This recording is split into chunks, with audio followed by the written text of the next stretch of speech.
Quick one before we start. If you're a birth worker and you don't know what your next steps in your business are, whether you're just getting started or you've been at this a while, I've made a free quiz for you. It shows you what stage your birth biz is actually at and what to focus on next, without any generic advice. It'll only take you a minute to complete, and the link is in the show notes. Right, let's get into today's episode.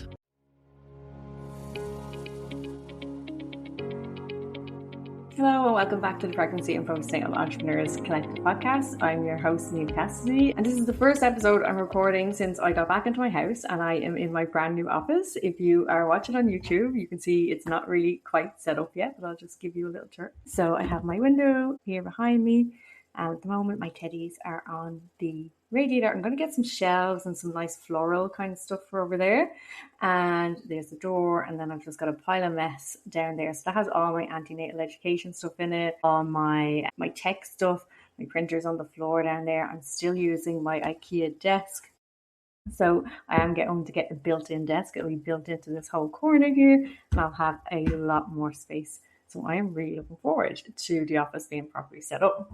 But that's not what we're here today to talk about. Today, I really want to talk about something that I hear all the time from birth workers. And that is that this feeling, the business side of things, is just so much harder than it should be. And I want to talk about why I think that might be. Not in a, here's a whole load of tips sort of way. More a kind of honest take about what actually is going on, but also some things that we can do to overcome some of the challenges that we might have. And because this is such an important topic, I'm going to be covering a good bit over the next few weeks, and I am working on something to really help you out with this as well. But I wanted to start a conversation here with why are we finding it so hard? So I know for a lot of you, and for me included, the training I did to become a birth worker, in particular for me, my antenatal education training, it was really, really good training to help me get ready for teaching classes, for dealing with the emotional and the communication side of things, and being able to actually support and serve parents and babies. But what most training doesn't do is it doesn't prepare us for running businesses. So what I see happening all the time, and what happened to me too, is you qualify.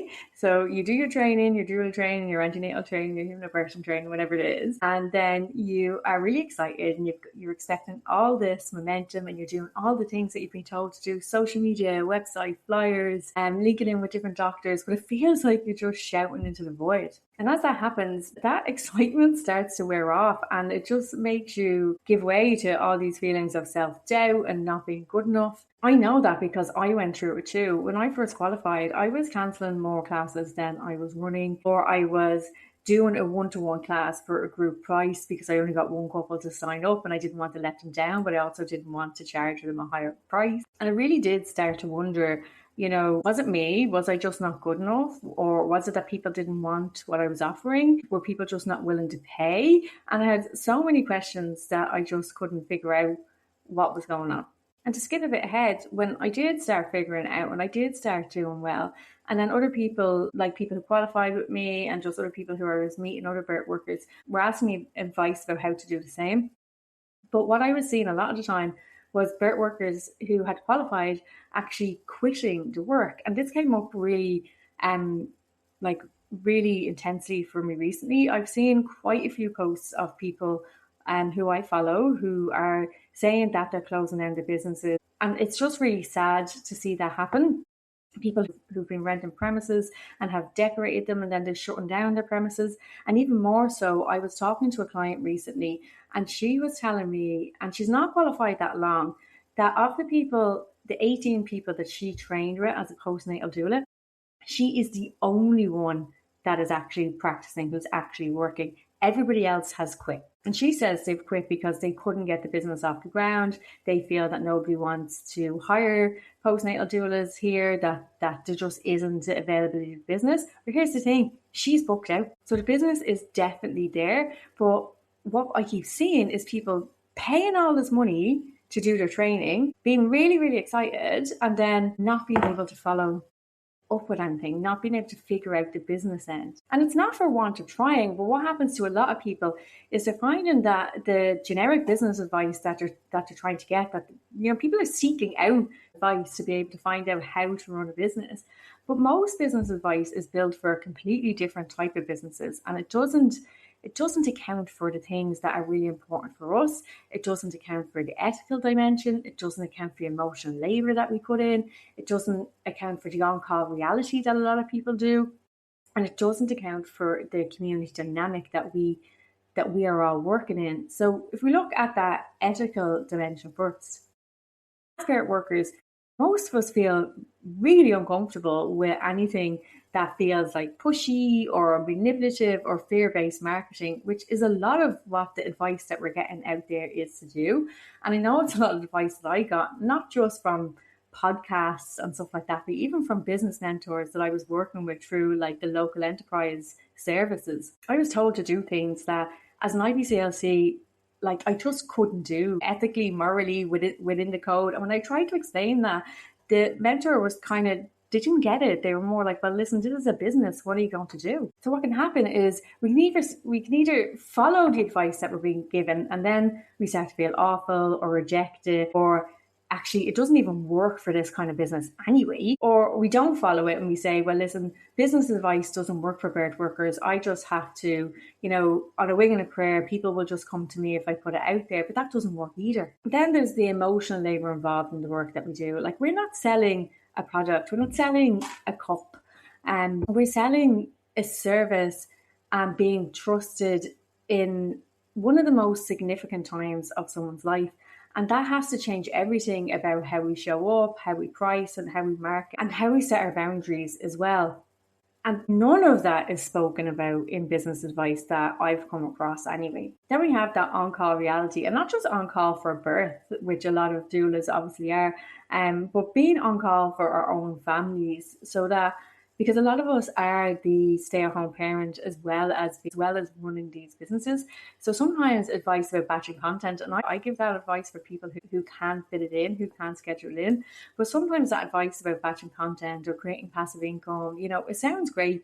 But if you're on call for birth and you haven't slept in 3 days, or your kids have been home sick for the last week, these type things just doesn't work for the way that we need to structure and facilitate our businesses and our families. And then when we look at other business advice as well, it often completely eliminates or doesn't talk about the whole community dynamic. Because as birth workers, I know as a lactation consultant and as an antenatal educator myself, I want to support my other birthwork friends. I want to support my doula friends. I want to support, and not just my friends, like anyone in the community who is doing this. I want to be able to support the other lactation consultants, the other antenatal teachers, the doulas, the midwives. But a lot of generic marketing advice is built around competition and making yourself be market dominance and basically putting other people down so that you can seem better.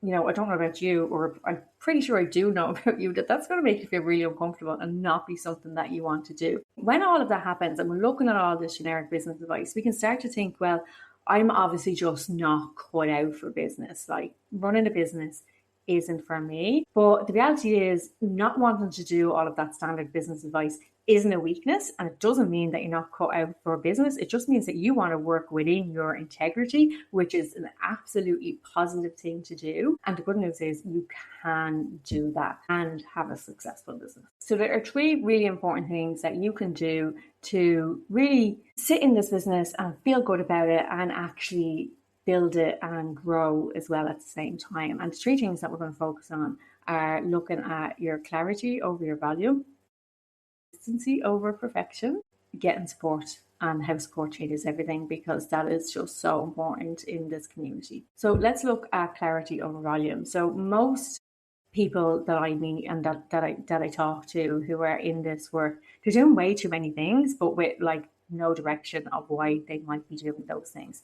When I meet with clients for the first time, they'll tell me, I'm posting on social media, I've started a podcast, I've leafleted the local area, I'm doing this. And I'm like, okay, so what is the purpose of said thing? And a lot of people just can't tell me like why they're doing it. So then when that one doesn't work, then they try another one. And then when that one doesn't work, then they add another one. But the shift in doing better isn't always about doing more. It's knowing about what actually matters at the stage of the business that you're at. And a strategy that works really brilliantly at the stabilization stage is going to be completely wrong for somebody in the foundation stage. So if you're just getting started, the things that you need to focus on are completely different to someone who has been doing this like 3 or 4 years. They're mostly booked out, but they just need some different type of changes to make running their business easier. Those strategies are completely different in what you need to do. So having stage relevant advice and information and focus it's really everything, because otherwise you're just on the road to burnout. Then the second thing is consistency over perfection, or done is better than perfect. And that is something that I say all the time. The businesses that do well, it's not because they're the flashiest or they're the most polished and their grid looks the best. It's the ones that show up regularly, basically say the same thing over and over again, and build trust over time. So focusing on one platform, one message, and repeating it over and over again, that is really way more effective than coming up with new stuff and overloading yourself and your audience with just constantly trying a billion different things. So always try to bring it back to your core message. What is it that you want people to know? And then also, what is it that you want to get out of your visibility strategy as well? And then build some consistency around that. Actually, we have a whole guest training in Your Birthworkers, the membership, on this exact thing about making visibility work for you. So if you're in a membership, do make sure that you check out that training. And then there's support. Just like parenting, you are never meant to do this alone. Running a solo business is actually a really weird thing to do. We're supposed to work in community. So the fact that you're finding it hard, that's not because you're not capable. It's because you're building a business in isolation, which makes every decision harder than it needs to be. Again, I can't stress how much this is like parenting and that was early parenting. I say to every single parent that I meet that it's hard. Parenting a newborn baby is really hard because we were never supposed to do it alone. We were never supposed to do it even in a 2-adult family. We were supposed to do it in a family with lots of adults and teenagers and older people to give us wisdom and give us practical advice and support. But we don't have that in our families, and when we run our own businesses, we often don't have that either. So we need to create it for ourselves, because having a community and someone to kind of check in with, it really changes how much you get done actually, and also your confidence in getting those things done. So build support around yourself. Don't do your training, spend all that money doing your training and then quit because you're worried about actually investing in the bit that's going to help you do the work that you want to do. So I feel like I've just been on a bit of a rant here, and it's because I just feel so deeply about this. When that client that I mentioned earlier on told me about how she's the only one working out of 18 people, I was blown away. Even though I knew it was happening, the extent of it really, really got to me. And for people, as I said, to have spent all that money on that training and then to quit because they feel that it's not possible, when it 100% is possible, and maybe support would have got them there, it kind of lights something up in me, and I just had to talk about it. Because I know that birth workers leave this profession not because you stop caring about the families and not because you don't like the work. It's because the business side grinds you down. And that is a huge loss. Losing all those wonderful birth workers who did the training, who had the passion, who had the empathy and the ability to support and hold families, those families are never going to get the support from those wonderful people because they're not doing the work anymore. And the birth workers themselves, they're not going to be filled up and financially resourced from the work that they love doing either. And to me, that is just an absolute tragedy. But remember, you don't have to figure it all out at once. But you do need to know that you're not the only one that finds this hard. And you need to know that there is a way through, and it doesn't require you compromising who you are or your personal or your family life. So if anything in this episode today resonated with you and you're wondering where to even start and what you should do next, I've got a really short quiz on my website called the Birthworkers Quiz. It'll take you about 2 minutes or less. And what it does is it tells you what stage of business that you're in and gives you your best next steps based on that stage. So you're not trying out these strategies that are way ahead of you, or you're not doing the strategies that you did for a long time that are no longer working because you're at a different stage. So the link is in the show notes, or if you go to yourbirthbiz.com/quiz, you'll find it there, and it is a really good place to start. So listen, thank you very much for being here with me today. always pop over to me on Instagram, send me a DM and let me know what you think. And if you have any ideas for topics that you would like covered on the podcast, always send me a DM to let me know. But I am going to be doing more episodes on these ideas over the next few weeks to make sure that less birth workers are leaving this industry, because I want you to stay. Thank you very much, and talk to you next week.